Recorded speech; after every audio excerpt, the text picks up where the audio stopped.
Charlotte, did you want to add something? Well, the city recently printed a brochure that has pictures of the folks in what department. It's got their names and their phone numbers. Where are these? Where are these put out? Where can the citizens pick them up so that it help them to call the proper department with their complaints and they don't bog down just one person and maybe get lost in the shuffle? Right. They can get those in any of the development services office, specifically planning, code enforcement. That is something that we do as part of development services.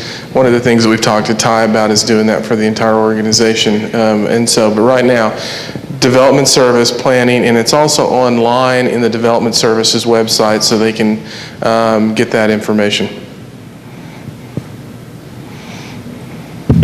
Any more questions? A couple back here.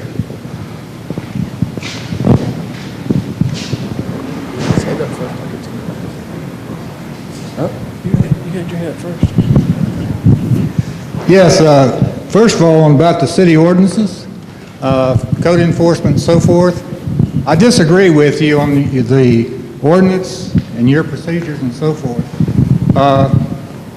I don't believe that it should be left up to the citizens to call in complaints. Okay. So I wouldn't mind. We need you to Okay, I wouldn't mind paying higher taxes, whatever, to hire more people to take care of the ordinance. Okay. What I will tell you is that used to be part of the process to where we would respond on a complaint basis. We have shifted to taking a more active approach in the sense that they are going out and spending more time looking for those code violations, and we have actually added staff to the code enforcement department.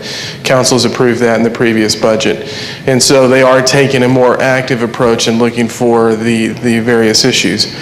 Specifically, one of the things that they do is if they do get a complaint about a specific location, they actually look at the surrounding blocks and deal with all of those issues, and then we are pushing them to really get out and be more proactive versus reactive, and I agree with you. And that's a change that we're trying to make internally as we speak to take more of the proactive approach.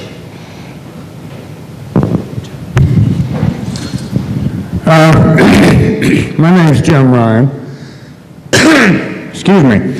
A few years back, I successfully navigated an ordinance through Animal Control Board and eventually the City Council, which allowed for keeping Vietnamese pot-bellied pigs in town. I don't know if you were around for that. I was around. Now I'm on the other side of it. Mm-hmm. And I intend to be out there Thursday and get the process started, but I've just gone through a process that took me 5.5, 6 weeks, because a neighbor 2 doors over had at least 15 fighting cocks. Now, I don't know how common a problem that is in town, but if you've ever lived anywhere close to them, one of them crows and then all the rest of them have to take turns. This bit about the rooster crows at dawn, no, that's just when Farmer Brown wakes up and hears them. They crow all night long. Right. Now, for one thing, we finally got them to come out, and after I and a friend took a lot of pictures and a lot of precise measurements, they managed to cram all these roosters over into one corner of this guy's area because they claim all they can enforce is a 100-foot distance, which is not adequate, by the way, I can tell you. They keep me up all night. Mm-hmm. Now, I intend to be working it from that end with the eventual aim in mind of, if not eliminating these birds. I mean, why are we raising fighting cocks anyway? It's illegal to fight them. It's like saying you can grow marijuana in your backyard as long as you promise not to smoke it.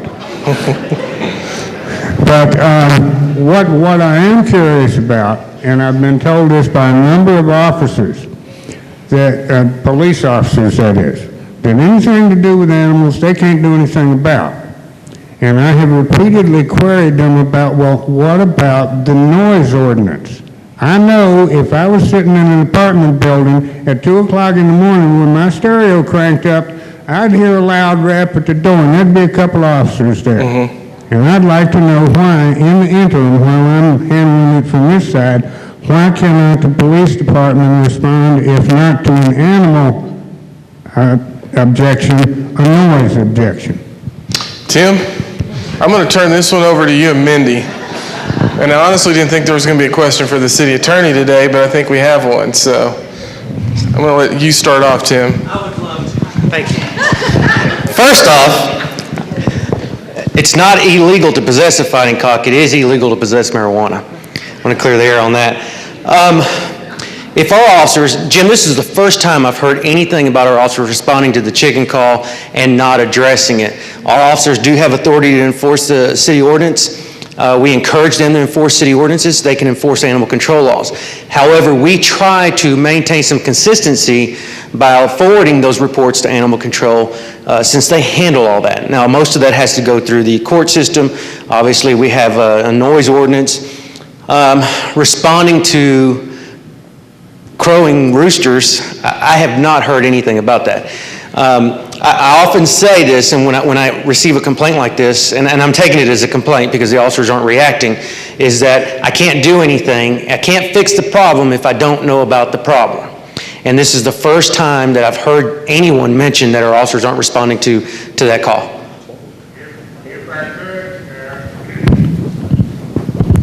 as a matter of fact, my friend Mr. Turner was one of the people helping me with the diagrams on Sunday, and I forget the lady's name. It was a female officer. And she actually responded to the complaint of the chicken owners. The lady that owned them thought that I had trespassed on her property while I was taking pictures of them to document the problem. Now, it turned out, no, we were able to show, no, here's the fence, and we're on the alley side of the fence, and she was sympathetic to the problem, but she reiterated, as I had, the last time I had this problem on the same property was 5-6 years ago. But now I've got the same people back again with just about as many birds, and this lady officer informed me that the police can do very little, if anything, about animal, that goes to animal services, and I'm sorry we can't do anything. Mr. Turner will tell you that's exactly what she told us. Sure, and I will tell you. I didn't call you personally, but Right. yes, we spoke to the police. I will tell you that in those particular instances, when you're looking at distance, a horse from a house, a chicken from a house, pot-bellied pig from a house, those type of things, we're going to forward that information to animal control and allow them to handle that. We're going to turn that over to them. We don't investigate most of those instances. However, if you'd like for me to, I'll follow up on it. If you'll visit with me or Assistant Chief Martinez, who is over patrol, we'll find out who the officer was that responded and educate them on our ordinances and policies. I do want to take this time to tell you that most of y'all recognize there's a lot of young people out there wearing uniform. We've hired in the last 5 years 102 officers. And so I have a lot of young officers that are still learning how to do the job. I have a lot of young officers teaching young officers how to do the job. And so bear with us as we go through this growing spurt. As the video stated, last year we didn't do very good in recruiting, and this year we've done really well. So if you'll visit with us afterwards, I'll follow up on that for you. And Mindy, did you want to add anything, or did I cover it? The only thing I'd add is that if you have a complaint, like a noise complaint, if you're not getting, or if you don't feel like it's been addressed, you can always go to the municipal court and file a complaint that then will come through the municipal prosecutor's office.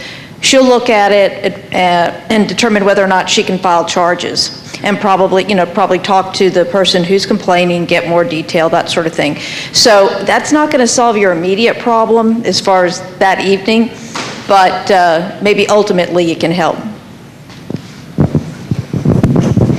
I think I'd reiterate what Tim said. I think one of the things that's important is a lot of times we can't address situations if we don't know about it. And I think communicating with this is important, because a lot of times we'll get calls and I'll pass them to Tim, or Tim will pass them to me, because that's the only way we can really get in and really deal with these issues sometimes. I'm going to point out Sandra. Sandra has just taken over the health services, and specifically animal control. And I know there's been a lot more communication today between Sandra and I know Robert's been discussing a lot of issues. And so I would really say that we realize there have been problems there, but I will tell you that under Sandra's leadership and Tim's leadership, and with Robert, we're really seeing a better relationship develop between those two departments. And